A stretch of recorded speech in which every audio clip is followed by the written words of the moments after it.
वैसे आपको पता है कि सास और बहू में एक ऐसी चीज़ होती है जो दोनों को बहुत ज़्यादा पसंद होती है।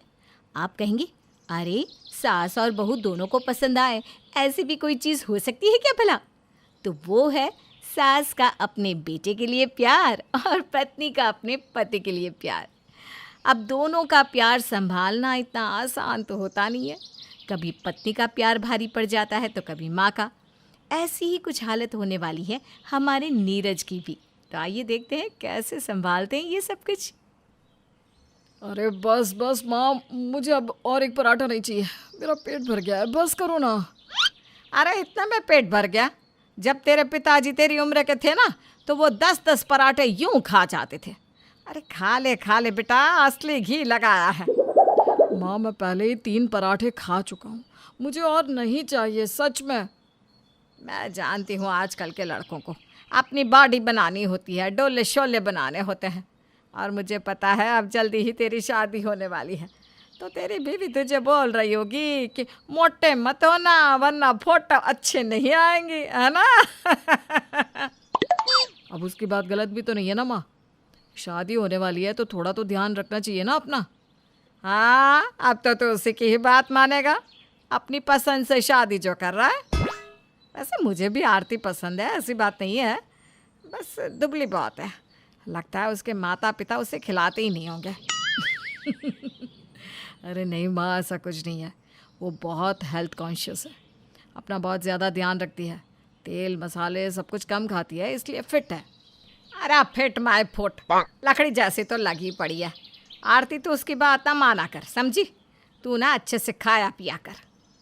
नीरज की जल्दी ही शादी होने वाली थी आरती से, जिसे अपनी बॉडी का ध्यान रखना काफ़ी पसंद था। और एक तरफ कावेरी थी, जिसे अगर सब्ज़ी में तेल ना दिख रहा हो तो मतलब सब्ज़ी अच्छी नहीं बनी, ये वाली हालत थी। अब शादी के बाद ये कैसे एक दूसरे के साथ रहने वाली थी, ये तो नीरज ने कभी सोचा ही नहीं था। चल चल बहू, गृह प्रवेश कर और घर में आ जा। जी मम्मी जी। लाओ, मैं तुम दोनों की आरती उतार देती हूँ।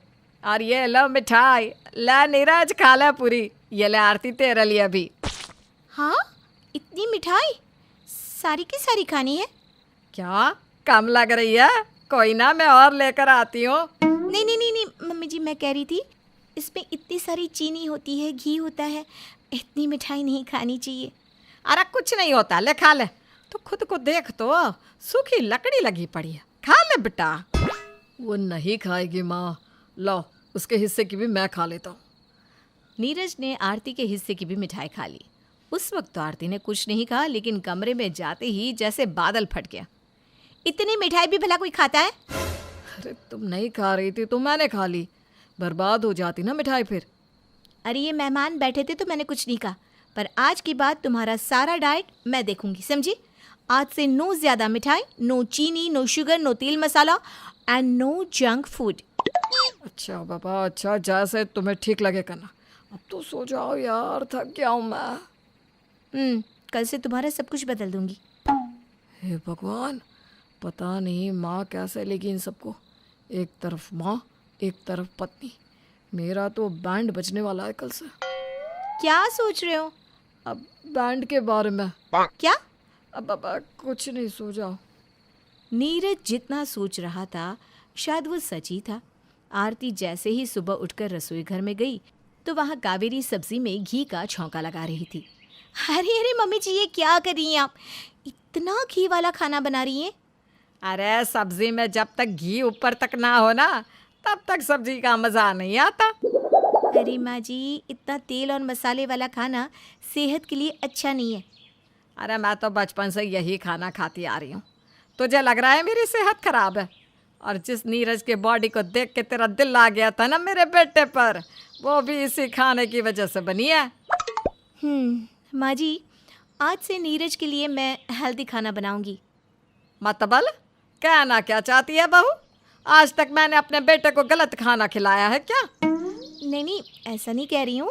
मैं बस कह रही हूँ कि अब से मैं नीरज को बिना तेल वाला और हेल्दी खाना खिलाऊंगी। हाँ, लगता है बेचारे को खुद के जैसा सूखा लकड़ी बनाना चाहती है। नीरज के खाने को लेकर कावेरी और आरती में पहले दिन ही बहस छिड़ गई थी कि नीरज कैसा खाना खाएगा। पर ये तो बस शुरुआत थी, क्योंकि अभी तो दोनों में बस बहस ही हुई थी। आगे क्या हो सकता है किसे पता। अरे नीरज, तुम आगे लो, आज मैंने तुम्हारे लिए सलाद बनाया है और टिफ़िन में भी सब्जियों वाला दलिया डाल दिया है। आज से तुम यही खाना, ठीक है? हाँ हाँ ठीक है। अरे नीरज, चिंता ना कर, मैंने तेरे टिफ़िन में पराठे भी डाल दिए हैं। अरे इस घास फूस से तेरा पेट थोड़ी ना भरेगा। पर माँ जी, दलिया हेल्दी होता है, अब क्यों नहीं समझ रही? सब समझती हूँ मैं, तू नहीं समझ रही। ये ले नीरज तेरा टिफ़िन। ये लो नीरज तुम्हारा टिफ़िन, तुम यही खाकर आना, समझे? हाँ ठीक है। नीरज जैसे सैंडविच के बीच की चटनी जैसा बन गया था। आरती जो बनाती उसे खाना पड़ता और वो अपनी माँ को भी ना नहीं बोल सकता था। पर इसके बाद भी कावेरी और आरती के बीच लड़ाई खत्म ही नहीं हो रही थी। अरे माँ जी, आपने फिर छोले पूरी बनाया और इतने सारे मसाले और घी डाल के। अरे तुझे नहीं खाना है तो मत खा, मेरा बेटा खाएगा। नहीं नीरज, ये सब नहीं खाएगा, बिल्कुल भी नहीं। मैंने उसके लिए रशियन सलाद बनाया है, वो वही खाएगा। अरे ये घास फूस ना तू ही खाया कर, ठीक है? मेरे बेटे को तो यही सब पसंद है। अरे आप दोनों फिर से शुरू हो गई। अरे ज़रा देख तो मेरे बेटे को, कितना कमज़ोर हो गया है, इसका चेहरा ही सूख गया है बिल्कुल। नीरज, आज तू छोले पूरी खाना, मैंने अपने हाथों से बनाया है। हाँ, और वो भी आधे किलो तेल में, है ना? नीरज, ये सब छोड़ो तुम और ये रशियन सलाद खाओ, मैंने स्पेशली तुम्हारे लिए बनाया है। अरे तू देख नहीं रही कितना सूख गया है मेरा बच्चा? आंखें ही अंदर चली गई है मेरे बेटे की, तेरे इस घास फूस की वजह से। उसे कुछ अच्छा खाने को ही नहीं मिलता। मम्मी जी, इसे अच्छा नहीं, अनहेल्दी खाना कहते हैं, इससे बीमारियां होती है। तुझसे कितनी बार कहा है कि असली घी से बीमारियां नहीं होती। हमारी दादी नानी भी यही कहते आ रहे हैं। ये बहुत स्वादिष्ट और सेहतमंद है। पहले की बात और थी मम्मी जी, पहले लोग मजदूरी किया करते थे, उन्हें ऐसा खाना पच जाता था। आजकल सब कुछ बैठे बैठे कंप्यूटर्स पे होता है, इसलिए हेल्दी खाना खाना चाहिए। अरे हमने भी दुनिया देखी है बहू, मुझे ना सिखा ये सब। बस बहुत हो गया आप दोनों का, बस करो। अरे पर मैंने कहा ना कुछ नहीं, एकदम चुप। अब जो मैं कहूँगा वो आप दोनों सुनेंगे, ठीक है? अरे पर मैं तो बेटा, माँ, हाँ हाँ बोल बेटा, मैं तो बस यूं ही। आप दोनों को क्या लगता है मैं कौन हूँ? मैं कोई पालतू जानवर हूँ जो आप दोनों मुझसे बिना पूछे अपनी मर्जी का खाना मुझे खिला रही हैं? अरे मुझसे तो पूछो कि मुझे क्या खाना है। आज के बाद से मैं जो कहूँगा वही होगा इस घर में, ठीक है? मुझसे पूछ कर ही आप दोनों खाना बनाएंगी। नीरज की बात सुनकर कावेरी और आरती ताली मारकर हंसने लगती है। आप दोनों हंस क्यों रही है? हंसे नहीं तो क्या करे, तू बताएगा कि क्या बनाना है? वही तो, तुम्हें पता है दलिया कैसा दिखता है? अरे एक बार पता है बहू, इसे मैंने मशरूम की सब्जी कहकर टिंडे खिला दिया था। सच में? क्या बात कर रही हैं आप? और नहीं तो क्या, इसे तो यह भी नहीं पता कि पुदीना और धनिया में फ़र्क क्या होता है। आपको पता है मम्मी जी, एक बार मैंने नीरज के लिए दूधी का हलवा बनाया था और उसे कहा था गाजर का है और वो मान भी गया था। अरे वो तो मैं। अरे चुप कर तू, नान और कुलचे में फ़र्क क्या है ये तो पता नहीं तुझे, और हमें बताएगा कि क्या बनाए हम। अरे पर मेरी बात तो सुनो। अरे छोड़िए ना मम्मी जी, चलिए मैं आपको एक और किस्सा सुनाती हूँ। अरे मेरे पास भी बहुत किस्से हैं सुनाने के लिए। कावेरी और आरती का झगड़ा तो हल नहीं हुआ, लेकिन नीरज की हंसी उन्होंने मिलकर ज़रूर उड़ा दी। वो कहते हैं ना, बहू की दौड़ हमेशा सास तक ही होती है। वो झगड़ेगी भी उससे ही और साथ भी उसी का ही देगी। इसलिए मर्दों के पास इस बात का कोई हल नहीं है, बस चुपचाप देखते रहो और मज़े लो। सुनीता और आदर्श की शादी के पूरे 8 साल बाद उनके घर एक बेटा जन्म लेता है। सुनीता हजारों मन्नतें मांगने के बाद मिले बेटे से बेहद प्यार करती है। बचपन से ही वो पवन को खुद से बांध कर रखती, उसे कभी भी अपनी आंखों से ओझल नहीं होने देती। धीरे धीरे समय बीतता चला जाता है और अब पवन 30 साल का हो चुका होता है। सुनीता अब उसकी शादी के लिए लड़की देखने लगती है, लेकिन हर बार माँ के आंचल से बंधे होने के कारण हर लड़की उससे शादी करने के लिए इनकार कर देती है। क्या हुआ सुनीता, तुम किस सोच में डूब गई हो? देखिए ना, अब मेरे पवन की शादी की उम्र हो चुकी है, लेकिन हमारे गांव की एक भी लड़की उससे शादी करने के लिए राजी नहीं हो रही। अरे ऐसी क्या खराबी है मेरे बेटे में जो हर कोई उससे झट से इनकार ही कर देता है। खराबी हमारे बेटे में नहीं, तुम्हारे अंदर है। अब अगर तुम उन दोनों को बात करने के लिए बिल्कुल अकेला ही नहीं छोड़ोगी और उनके बीच में जाकर बैठ जाओगी तो कौन उससे शादी के लिए हाँ करेगा। माना कि तुम पवन से बहुत प्यार करती हो, लेकिन शादी जैसी चीज के लिए तो तुम्हें उसे प्राइवेसी देनी ही चाहिए ना।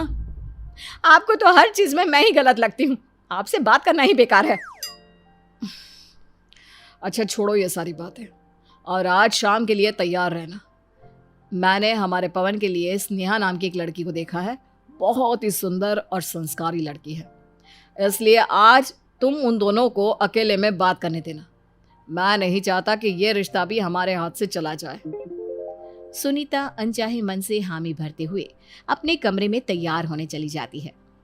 शाम में वो लड़की देखने पहुंचते हैं, जहां स्नेहा की मां शारदा और पिता गोपाल नाथ उनका स्वागत करते हैं। थोड़ी देर बातचीत के बाद आदर्श कहता है, हमें अपने बेटे पवन के लिए आपकी बेटी स्नेहा बहुत पसंद आई है। आगे जैसा आप चाहो।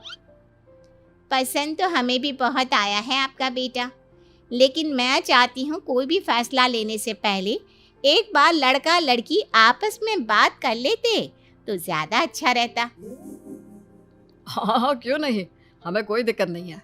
पवन बेटा जाकर स्नेहा से अकेले में बात कर ले। पवन और स्नेहा अकेले में बात करने के लिए बाहर जा ही रहे होते हैं कि तभी सुनीता भी उनके पीछे पीछे चल देती है। आदर्श के लाख समझाने के बाद भी सुनीता उसकी एक नहीं सुनती और इसी के चलते यहाँ भी लड़की वाले शादी के लिए इनकार कर देते हैं। पवन और उसका परिवार दुखी होकर वहाँ से चले आते हैं, जिसके एक सप्ताह बाद बहुत कड़ी मेहनत के बाद आखिरकार पवन की शादी कोमल नाम की लड़की से हो ही जाती है और नई बहू घर आती है, जिसके कुछ ही घंटों बाद पवन की माँ उसके कमरे में आती है। बेटा आज तू बहुत थक गया होगा ना, देख मैं तेरे लिए दूध लाई हूँ।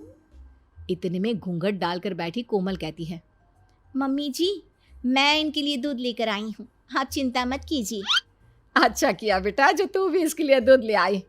अब पी ले बेटा, वरना दूध ठंडा हो जाएगा। जी माँ मैं पी लूँगा, आप जाकर आराम कर लीजिए, बहुत थक गई होंगी ना आप। अरे मेरी छोड़, अपनी शक्ल देख, कितना थका हुआ लग रहा है। चल बिस्तर में बैठ, मैं तेरा सिर दबा देती हूँ। नहीं माँ मैं ठीक हूँ, आप अपने रूम में जाकर आराम कर लीजिए ना। मम्मी जी आप परेशान ना हो, मैं दबा दूंगी इनका सिर। वो क्या है ना बेटा, मेरे बेटे को बस मेरे हाथ की मालिश ही अच्छी लगती है।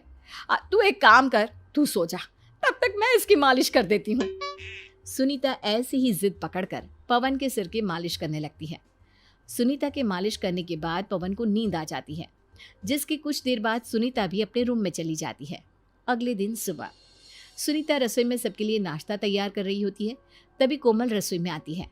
मम्मी जी मैं भी आपकी कुछ मदद करूं?